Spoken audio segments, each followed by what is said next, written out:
السلام علیکم۔ ناول وہ قسمت سے ہاری کی یہ قسط نمبر 7 ہے۔ اب ہر چیز وہی تھی، مہمان وہی تھے، دولہا وہی تھا، سسرال وہی تھا، میکہ وہی تھا۔ اگر کچھ نہیں تھا تو وہ دلہن نہیں تھی۔ دلہن اب وہ نہیں رہی تھی جسے لینے کے لیے زریون عباس پورے جوش و خروش سے آیا تھا۔ اب اس کے ساتھ اس کے بچپن کی محبت کو رخصت نہیں کیا جا رہا تھا۔ اب اس کے ساتھ ایرن شبیر حسین نہیں جا رہی تھی۔ اب اس کے ساتھ دلہن تو جا رہی تھی، مگر وہ اس کی پسندیدہ نہیں تھی۔ وہ اس کے سر پر تھوپی جا رہی تھی۔ وہ ایک زبردستی کے رشتے میں باندھا جا رہا تھا۔ قاضی صاحب نے نکاح پڑھانا شروع کر دیا تھا۔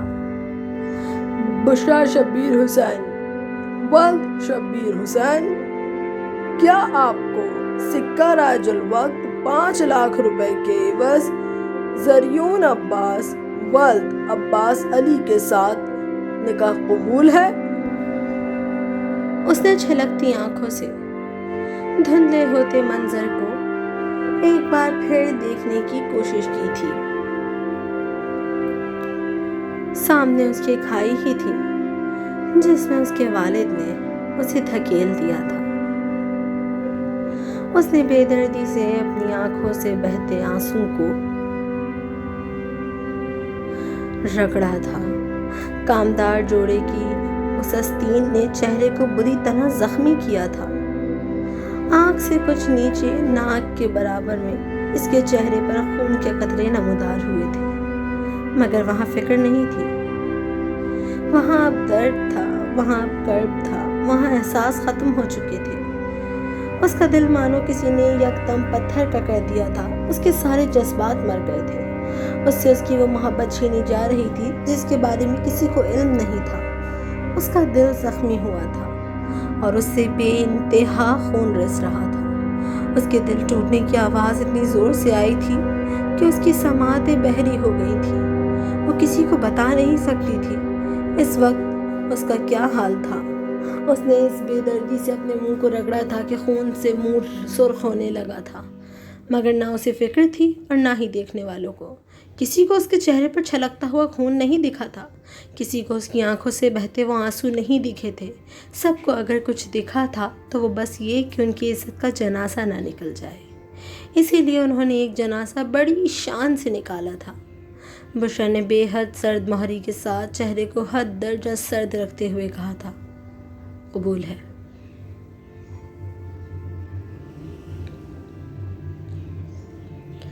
اب کے قاضی نے دوبارہ اس سے پوچھا تھا اور اس بار پھر اس نے انہیں تاثرات کے ساتھ قبول ہے کہا تھا۔ تیسری بار بھی قاضی نے پوچھا تھا اور بشرا کا جی چاہا تھا کہ میز پہ پڑا گلدان اٹھا کے قاضی کے سر پہ دے مارے۔ وہ بار بار اس کی بے بسی کا مذاق بنا رہا تھا۔ کم از کم بشرا کو یہی لگ رہا تھا۔ اس نے دل پہ بند بٹھائے تھے اور ایک بار پھر ضبط کر کے قبول ہے کہا تھا۔ اب کی بار قاضی نے یہی سوالات زریون سے کیے تھے۔ اس نے کسی روبوٹ کے انداز میں جواب قبول ہے میں دیا تھا، لیکن دونوں کے دل ٹوٹ چکے تھے۔ دونوں نے اپنی محبت کو یک وقت ہی کھویا تھا، سنگ دلی کا ہو یا بے بسی، لیکن شبیر حسین نے اپنی تائی کے مردہ وجود کو اسپتال بھی لے جانے نہیں دیا تھا۔ اس وقت ان کے لیے سب سے ضروری چیز ان کی بیٹی کی شادی تھی، ان کی عزت کا بچ جانا تھا۔ عباس علی نے بہت سارے لوگوں کو یہ کہہ کر واپس رخصت کر دیا تھا کہ اچانک شبیر حسین کی تائی اماں دنیا سے کوچ کر گئی ہیں، لہٰذا شادی اور رخصتی اب سادگی سے ہی ہوگی۔ مہمانوں کے پاس افسوس کے سوا اور کوئی الفاظ نہیں تھے۔ وہ افسوس کرتے ہوئے وہاں سے جا چکے تھے۔ کھانا پینا تو گھنٹوں سے چل رہا تھا، اب کسی کی بھوک باقی نہیں رہی تھی۔ بالآخر 2 باپ اپنی عزت کی بازی جیت چکے تھے۔ انہوں نے اپنی سکی اولاد کو اپنی عزت کی راہ میں قربان کیا تھا اور انہیں اس میں ذرا بھی آر محسوس نہیں ہوئی تھی۔ اب ان دونوں کے چہرے سکون سے چمچما رہے تھے۔ بالآخر ان کی عزت بچ گئی تھی، خاندان کی عزت بچ گئی تھی۔ اولاد کی خوشی کا کیا ہے؟ وہ نہ بھی ہو تو اس سے کس کو فرق پڑتا تھا؟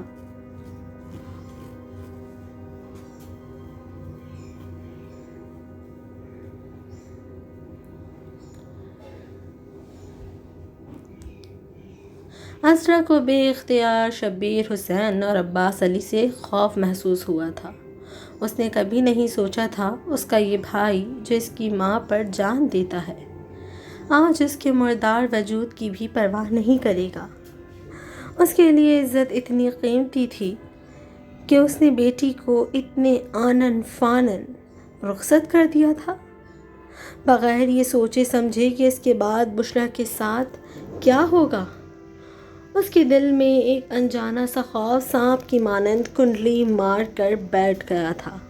اسے رہ رہ کر یہ خوف آ رہا تھا کہ ایرن کا بدلہ کہیں عباس علی اور اس کا خاندان اب بشریٰ سے نہ لے، اور اس کا یہ خدشہ اگلے ہی لمحے ایک مجسم صورت اس کے سامنے کھڑا تھا۔ جب عباس علی نے نکاح کے فوراً بعد انتہائی بے دردی سے بشریٰ کو بازو سے پکڑ کے گھسیٹا تھا، شبیر حسین چاہ کر بھی کچھ نہ کہہ سکے۔ ان کی بیٹی نے ان کی عزت کو خاک میں ملایا تھا، اور بشریٰ کے نکاح کر لینے سے ایرن کا لگایا بدنامی کا وہ داغ مٹ نہیں سکتا تھا۔ وہ اس بات کو جانتے تھے۔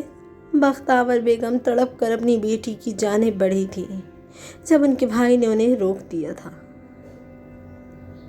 رک جاؤ یہیں آپا، بس اب اور نہیں۔ میرا اور میری بیٹی کی عزت کا جو مذاق آپ کی بیٹی نے بنایا ہے، آج آپ کو اس کا حساب دینا ہوگا۔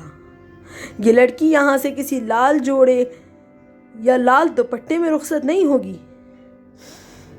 بلکہ یہ سفید کپڑوں میں جائے گی۔ یہی اس کی چادر اور یہی اس کا کفن ہوگا۔ بختاور بیگم بے انتہا رو رہی تھیں۔ انہوں نے اپنے بھائی کی 1000 منتیں کی تھیں، لیکن وہ بضد تھے کہ وہ ابھی اور اسی وقت بشریٰ کو لے کر جائیں گے، اور وہ بھی بالکل سفید لٹھے کے مانند سفید کپڑے میں ڈھانک کر۔ بختاور بیگم کو اپنا دل رکتا محسوس ہوا۔ انہیں یکدم اپنے اس خود ساختہ ہونے والے فیصلے پر شرمندگی ہوئی۔ انہوں نے خود کو ملامت کی۔ وہ اپنے بھائی کو روک دیتی، وہ اپنی بیٹی کو اس بلی کی بھیٹ نہ چڑھنے دیتی، وہ اس شادی کو نہ ہونے دیتی۔ انہیں ایرن سے بے حد نفرت ہو رہی تھی۔ خیر، ان کی وجہ سے ان کی بیٹی کی زندگی آج جہنم کا گھڑا بن گئی تھی۔ عذرا اب روبوٹک انداز میں بیٹھی تھی، تبھی اس نے خود کو میکانکی کے انداز میں کچھ کہتے سنا۔ بھائی صاحب، دیکھ لیا نا، میری ماں کے جنازے پر نکاح پڑھوایا تھا، اب دیکھ لو تمہاری بیٹی کو کفن جیسے سفید کپڑے میں لے جایا جا رہا ہے۔ تمہیں تمہاری عزت اور تمہاری ساکھ ہمیشہ عزیز رہی ہے نا؟ تمہیں نہ اپنی بیٹیوں کی محبت کی پرواہ رہی، نہ اپنی ماں جیسی تائی کی۔ میں آج بد دعا دیتی ہوں کہ مرتے مر جاؤ، اپنی بیٹی کی دوبارہ شکل نہ دیکھو۔ عذرا نے بے حد سنگ دلی سے شبیر حسین کو یہ بد دعا دی تھی، اور اس کی بد دعا لگنی بھی تھی۔ اس نے اپنی ماں کی میت پر بیٹھ کر کسی کو نکاح کرتے دیکھا تھا۔ اس کا دل خون کے آنسو رو رہا تھا۔ اس نے ایسی سنگ دلی کبھی نہیں دیکھی تھی۔ اس نے اپنی ماں کو شبیر حسین پر جان لٹاتے دیکھا تھا۔ اسے اپنے بھائی شبیر حسین پر مان تھا، اور اسے آج خود شبیر حسین نے توڑا تھا۔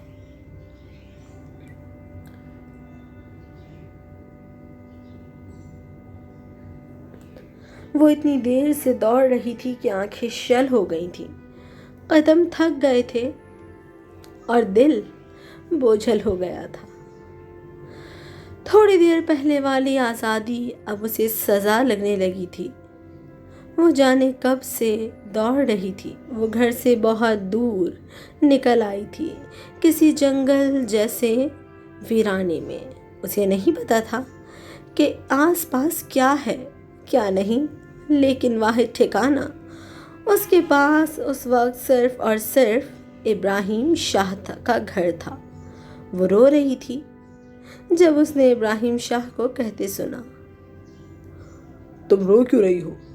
میں ہوں نا تمہارے ساتھ۔ ایرن نے چھلکتی آنکھوں سے مسکرانے کی کوشش کی، لیکن اس سے مسکرایا نہ گیا۔ کسی کو دکھ دیکھے بھی کیا کبھی کوئی مسکرا سکتا ہے؟ ایسا ہی کچھ ان کے ساتھ ہوا تھا۔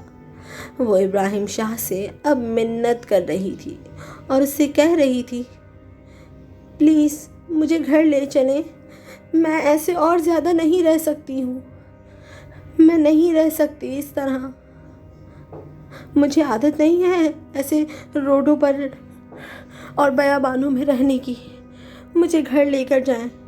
میں تمہیں کہاں لے کر جاؤں گا؟ آپ کے گھر جائیں گے ہم، اور کہاں جائیں گے؟ آپ میرے گھر آئے تھے مجھے لینے کے لیے ہی تو آئے ہوں گے نا؟ ہاں میں تمہارے گھر تمہیں لینے ہی آیا تھا، لیکن اس طرح بھاگتے بھاگتے میں نے نہیں سوچا تھا کہ ہم اتنی دور نکل آئیں گے۔ میں بھی گھر نہیں لے جا سکتا ہوں، امی کیا بولیں گی مجھے پتہ نہیں۔ وہ کیا بولیں گی میں نے یہ نہیں سوچا تھا۔ کیا آپ کے گھر والے کیا کہیں گے؟ میرے گھر والے کیا کہیں گے؟ میں نے صرف یہ سوچا تھا کہ مجھے آپ سے شادی کرنی ہے۔ میرے پیروں سے خون نکل رہا ہے، میں اتنا کبھی نہیں چلی زندگی میں۔ اب کہ ابراہیم شاہ اس کے پیروں میں بیٹھا، پیروں میں چبھ جانے والے کانٹے نکال رہا تھا، اور ایرن کو اپنی محبت پر بے حد ناز ہوا۔ اس کے دل نے اسے ایک بار پھر سراہا تھا کہ اس نے کیسے شخص کا انتخاب کیا ہے جو اس کا درد نہیں دیکھ سکتا۔ ابراہیم شاہ تھک ہار کر اسے اپنے گھر لے کر آ گیا تھا۔ بشریٰ کو سفید مرسڈیز میں بٹھا کر، سفید چادر میں ڈھک کر رخصت کیا جا رہا تھا۔ بشریٰ پتھر کی مورت لگ رہی تھی، کوئی جذبات نہیں، کوئی تاثر نہیں، کوئی غم نہیں، وہ پتھر کی مورت تھی۔ اسے ایک واقعے نے بشریٰ کو موم سے پتھر بنا دیا تھا۔ وہ ہر رشتے، ہر لحاظ کو دل سے فراموش کر چکی تھی۔ وہ جانتی تھی آگے کا سفر اس کے لیے آسان نہیں، پر اس نے ٹھان لی تھی کہ آج کے بعد کبھی بھی وہ ایرن کو اپنے والدین کے سامنے نہیں آنے دے گی۔ آج جو مان، جو فخر اس نے اپنے والدین کی آنکھوں میں اپنے لیے دیکھا تھا، اس نے اسے اتنا مضبوط کر دیا تھا کہ وہ زندگی کے ہر محاذ کو لڑنے کا ارادہ کر چکی تھی۔ وہ ٹھان چکی تھی کہ اب چاہے جتنی بھی بڑی مشکلات آئیں، اس نے اپنے والدین کی آنکھوں میں جو آج عزت اور محبت اپنے لیے دیکھی ہے، اسے کسی قیمت پر نہیں کھوئے گی۔ عباس علی نے گھر میں لا کر اسے انتہائی حقارت اور بے دردی کے ساتھ لاؤنج میں زور سے پٹخا تھا۔ وہ منہ کے بل گری تھی، لیکن اٹھانے والا وہاں کوئی نہ تھا۔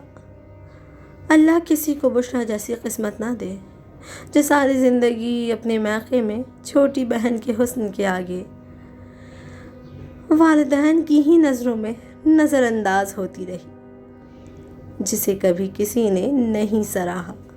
اور آج اس کی شادی ہوئی تو ایسے انسان سے، وہ جس کی چاہت ہی نہیں تھی، اور خود اسے جس کی چاہت تھی وہ اسے نہیں ملا تھا۔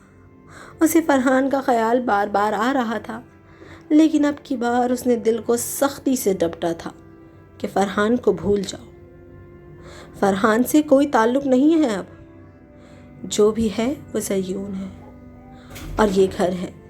بشریٰ نے اپنے والدین کی عزت کو بچا لیا تھا، لیکن اپنے ماموں کا یہ رویہ بشریٰ کے لیے بے حد حیرت کا باعث تھا۔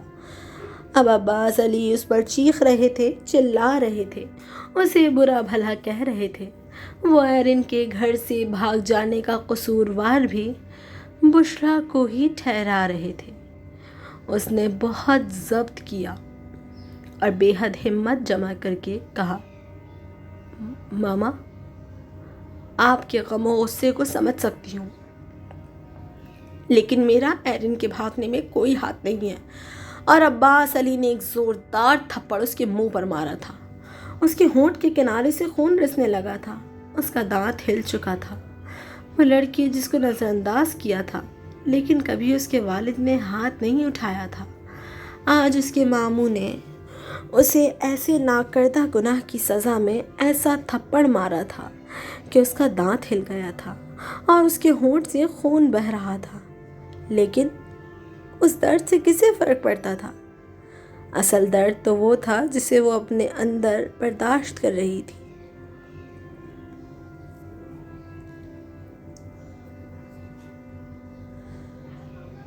بختاور بیگم کا دل بوجھل ہو گیا تھا۔ ان کی آنکھیں شل ہو رہی تھیں۔ وہ کافی دیر سے رو رہی تھیں اور اب روتے روتے ان کے آنسو خشک ہونے لگے تھے۔ انہیں سمجھ نہیں آ رہا تھا کہ یہ سب کیا ہوا ہے۔ ان کے نازک پلی بیٹی کو رخصت کر دیا تھا، لیکن یہ کیسی رخصتی تھی؟ نہ شادیانے تھے، نہ ڈھول تاشے تھے، نہ کوئی خوش تھا، نہ لوگ تھے، نہ ناچ گانا تھا، کچھ بھی تو نہیں تھا، کچھ بھی نہیں۔ یہاں مجھے تو یہ رخصتی میت جیسی لگی۔ اور پھر یکدم انہیں خیال آیا کہ ہاں میت ہی تو ہوئی ہے نا، تائی اماں کی میت پر ہی تو ان کی بیٹی کا نکاح ہوا ہے۔ ایسے نکاح تو پھر اسی طرح کی رخصتیاں کرتے ہیں۔ انہیں بے حد رونا آ رہا تھا۔ وہ ساڑی کا پلو سر پہ رکھ کر بری طرح سے رو رہی تھی۔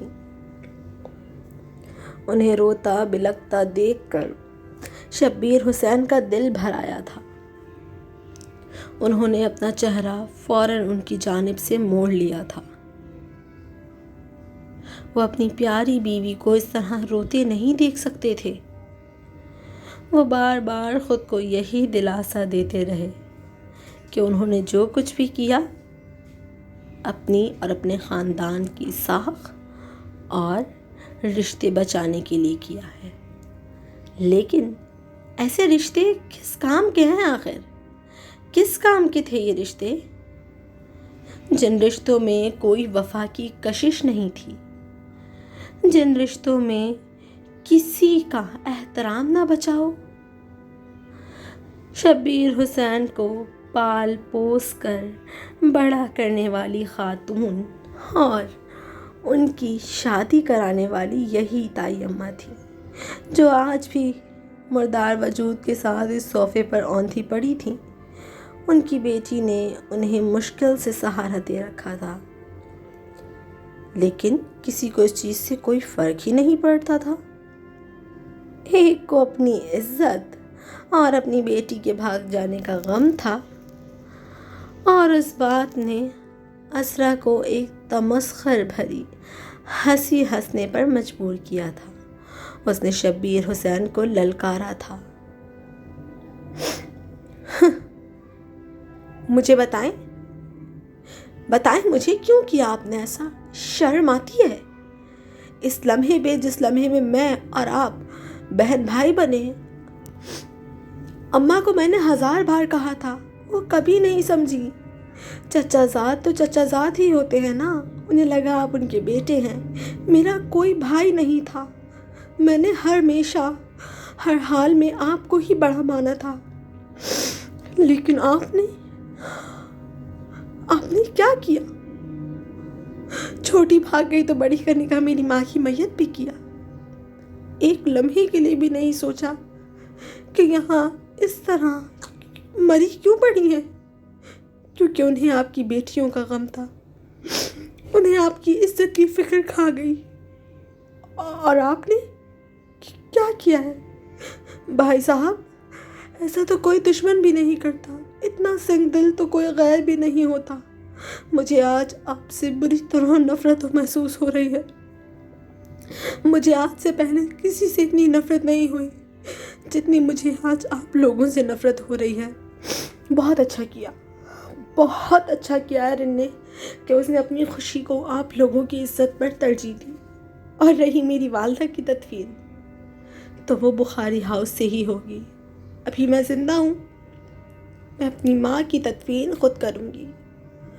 میرا آپ سے اور آپ کے گھر والوں سے کسی سے کوئی تعلق نہیں ہے. چٹاخ کر کے آواز آئی. عذرا کا گال لال ہو گیا. عذرا سکتے میں آ گئی. میری بات سنو عذرا، تم یہ بدگمان نہ ہو، بختاور بیگم نے تڑپ کر کہا تھا. جوانی میں اس نے کم شرمندہ کیا تھا جو اب میری بیٹی پر باتیں کر رہی ہے. عذرا بت بنی خاموش کھڑی رہی. آج یہ سب کچھ جو ہوا ہے وہ آپ ہی کی وجہ سے تو ہو رہا ہے بختاور بیگم. آپ کو اپنی پارٹیز اور اپنے اٹھنے بیٹھنے سے فرصت ہوتی تو آپ بچوں پر دھیان دیتی. بچیاں کہاں جا رہی ہیں، کس سے مل رہی ہیں، کیا کر رہی ہیں، آپ کو کسی چیز کا پتہ ہی نہیں. بختاور بیگم یہ سب باتیں سن کر سکتے میں آ گئی. انہوں نے شبیر حسین کا یہ روپ پہلے کبھی نہیں دیکھا تھا. شبیر حسین چلائے اور ڈرائیور کو کہا کہ میری گاڑی نکالو، مجھے اسی وقت ابراہیم شاہ کے گھر لے چلو. بشرا لان میں گھاس کو پانی دے رہی تھی جب اس نے عباس علی کی گرجدار آواز سنی تھی. میرے کپڑے ابھی تک پریس نہیں کیے تم نے. آخر تم کیا چاہ رہی ہو لڑکی؟ اتنا سستی سے ہاتھ کیوں چلتا ہے تمہارا؟ وہ ایک رات کی دلہن تھی اور عباس علی نے صبح تمام نوکروں کو فارغ کر کے ان کے گاؤں بھجوا دیا تھا. بشرا نے کبھی گھر کے کام اس طرح نہیں کیے تھے اور عباس علی یہ بات جانتے تھے. لیکن نہ جانے ارن کا غصہ تھا یا شبیر حسین سے لیا جانے والا بدلہ. اب انہوں نے بشرا سے سارے کام کاج کروانے کی ٹھان لی تھی. بشرا جلدی جلدی پودوں کو پانی دیتی ہوئی اندر بھاگی اور ڈری سہمی سی ان کے سامنے کھڑی تھی. ماموں میں جلدی سے کر دیتی ہوں، آپ غصہ مت ہوں. فوراً کر کے لاؤ میرے کمرے میں. بشرا نے بے حد گھبرائے ہوئے الفاظوں میں بولا. ماموں میں کپڑے پریس کر کے لا رہی ہوں. اس نے زریون کو ویل چیئر پہ کمرے سے باہر آتے دیکھا اور اس کی آنکھوں کے سامنے بے اختیار رات والا منظر گھوم گیا جب وہ اپنے سجے ہوئے کمرے کے بیڈ پر بیٹھی تھی اور پوری رات گزر جانے کے بعد بھی کوئی اندر نہیں آیا تھا. صبح 7:30 بجے کے ٹائم زریون دروازہ کھول کر اندر آیا تھا. بشرا نے اسے دیکھ کے بے اختیار سکون کا سانس لیا تھا. وہ اپنے ماموں کو جان چکی تھی. کل کا وہ تھپڑ بھی اسے یاد تھا. اسے رہ رہ کے زریون کی فکر ستا رہی تھی. اس نے رات سے کچھ کھایا نہیں تھا.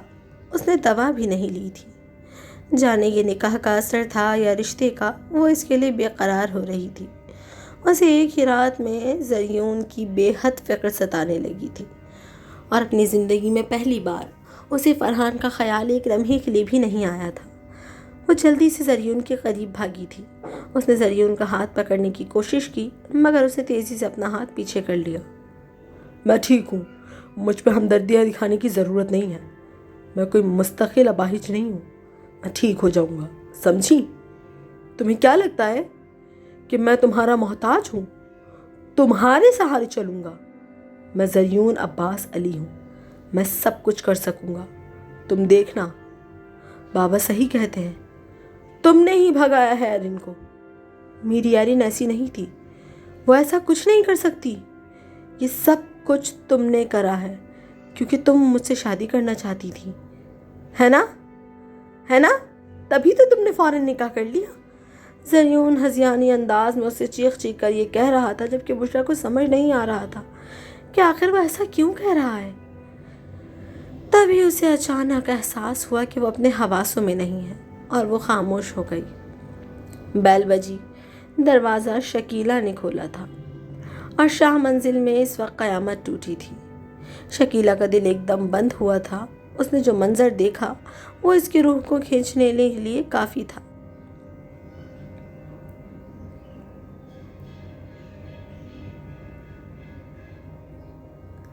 سامنے سفید شلوار قمیض میں آنکھوں سے شعلے برساتا 48 یا 50 سال کے قریب کا مرد کھڑا تھا جسے دیکھ کر شکیلا کی روح فنا ہوئی تھی. اس آدمی کے چہرے کا غصہ ہی اس کی جان نکالنے کے لیے کافی تھا، لیکن اس کے ساتھ ہی موجود بے شمار پولیس افسران کو دیکھ کر شکیلہ کو بے اختیار چھوٹے مالک کا خیال آیا تھا۔ ابراہیم شاہ کا چھوٹا بھائی اکثر چوریاں اور ڈکیتیوں میں ملوث رہتا تھا۔ اس نے دماغ میں تانے بانے بنے اور وہ سمجھنے لگی کہ شاید یہ پولیس اس کے چھوٹے مالک کو گرفتار کرنے آئی ہے۔ اس نے اس بار بھی کوئی نہ کوئی غلط کام کر دیا ہے۔ اب پولیس کے زور زور سے دروازے پر لاتے مارنے اور شبیر حسین کے بے انتہا چلانے پر فضیلہ بیگم اپنے کمرے سے دھاڑتی ہوئی آئی تھی۔ ہائے کڑے کتے نو مات پی گئی ہے، پونکی جا رہا ہے کون ہے؟ جب وہ اس طرح سے دھاڑتی ہوئی آئی تو سامنے کا منظر نے ایک لمحے کے لیے ان کے قدموں کے نیچے سے زمین کھینچ لی تھی، مگر وہ انتہا کی جاہل خاتون تھیں، وہ سنتی کہاں تھیں، وہ تو سناتی تھیں۔ انہوں نے اپنی جہالت کو ہی پیش نظر رکھتے ہوئے ایک بار اور زور سے چلا کے کہا تھا، بھائی صاحب اے کیڑا طریقہ ہے، اس طرح کون کسی شریف انسان کے گھر پولیس کو لے کے جاتا ہے، توڑن تاڑی مچاتا ہے، میں کراؤں آپ پہ پرچہ؟ شبیر حسین نے اس بے انتہا بدتمیز اور بے شعور خاتون کو جواب نہیں دیا تھا، بلکہ انہوں نے خاموش نظروں سے پولیس موبائل کی جانب دیکھا تھا، اور ان کی ایک نظر ہی کافی تھی۔ پولیس موبائل سے خطیر تعداد میں لیڈیز پولیس مسلح حالت میں باہر آئی تھیں، اور ان میں سے ایک نے آتے ہی زوردار تھپڑ فضیلہ بیگم کے منہ پر دے مارا تھا۔ بڑھاپے کو چھوتی وہ خاتون ایک تھپڑ کھا کر ہی ڈگمگا گئی تھی۔ ان کی آنکھوں کے سامنے اندھیرا چھا گیا تھا اور انہیں اپنا کان سن ہوتا محسوس ہوا تھا۔ اب کی بار فضیلہ بیگم کی آنکھوں نے بھی شورے برسانا شروع کر دیے تھے۔ انہوں نے ایک جھٹکے سے خود کو پولیس والیوں کی گرفت سے آزاد کیا تھا۔ شبیر حسین کے بالمقابل کھڑے ہو کر دہاڑ کے کہا تھا، میری بات سن، اب تو فضیلہ شاہ کی بات سن، تیری بیٹی وہ آوارہ بدکردار بدچلن یہاں نہیں آئی، جتنی چائے پولیس لایا، جتنی چائے موبائل افواج لایا، مجھے تو نے کیا سمجھا میں کیا ہوں؟ میں کوئی راہ چلتی راہگیر عورت نہیں ہوں، میں سرکان شاہ کی بیوہ ہوں، اتنے تعلقات تو میرے بھی ہیں، میں کیا جانوں، ہو سکتا ہے تو نے ہی میرے بیٹے کو کہیں بندی بنا کر رکھا ہو اور اپنی بد کردار بیٹی کو میرے سر مار رہا ہے۔ یاد رکھ، اب تیری بیٹی مل بھی گئی نا تو تجھے کھلا چیلنج دیتی ہوں میں، اب میں اسے تیرے حوالے نہیں کروں گی، یہ جو تجھ سے بن پڑتا ہے نا کر لے، جا۔ شبیر حسین کے چہرے کی رنگت ایک دم اڑی تھی۔ تھوڑی دیر پہلے ڈرنے اور گھبرانے والی خاتون اب شیر کی طرح ان پر بھپر رہی تھی۔ اس تھپڑ نے ان کے دماغ کے 14 طبق روشن کر دیے تھے اور وہ اپنے ازلی دبنگ انداز میں جہالت کا مظاہرہ کرتے ہوئے لڑ رہی تھی۔ پولیس والوں کو گھر سے کوئی ثبوت نہیں ملا تھا، اس لیے انہوں نے ایک نئی ترکیب بنائی تھی۔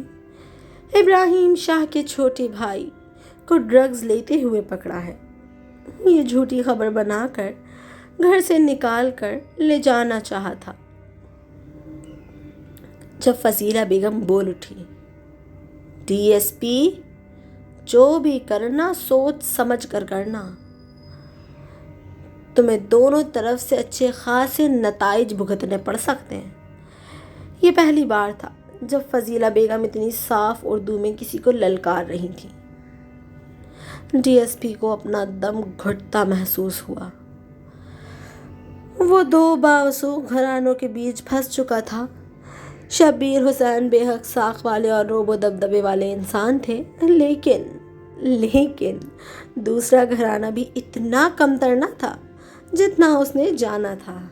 اب اس نے معاملے کو مصلحت سے نمٹانے کا سوچا تھا۔ او دیکھیں بی بی، مسئلے کو یہیں رفع دفع کریں۔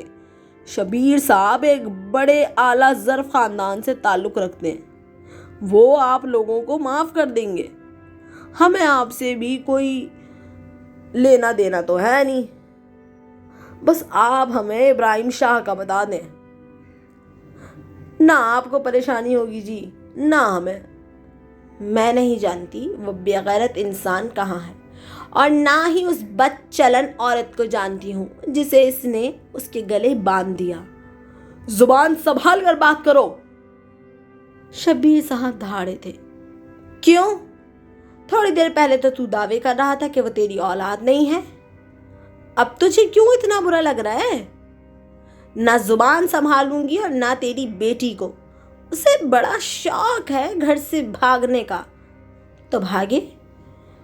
دیکھیں بی بی، آپ تحمل سے بات سنیں، یہاں آپ کا بیٹا غلط ہے، گھر سے بھاگنے والی ان کی بیٹی انڈر ایج ہے۔ انڈر ایج بیٹی چکر چلانا، لڑکے پھانسنا جانتی ہے؟ او انڈر ایج، بڑا آیا مجھے قانون سکھانے۔ میں پڑھی لکھی نہیں ہوں، لیکن اتنی انگوٹھا چھاپ بھی نہیں ہوں کہ جتنے تو سمجھ رہا ہے۔ جا کے جو بن پڑتا ہے کر لے۔ وہ لوگ غصے اور بے بسی کے عالم میں وہاں سے جانے کا سوچ رہے تھے۔ شبیر حسین کا جی چاہ رہا تھا کہ وہ ان کی جان وہیں لے لیں، جب ڈی ایس پی نے ان کے کندھے پہ ہاتھ رکھ کے انہیں سمجھایا۔ سر، فی الحال یہاں سے جانا بہتر ہے، میں گھر پہ نظر رکھواؤں گا، وہ لوگ جیسے یہاں آئیں گے ہمیں کوئی نہ کوئی سراغ مل جائے گا۔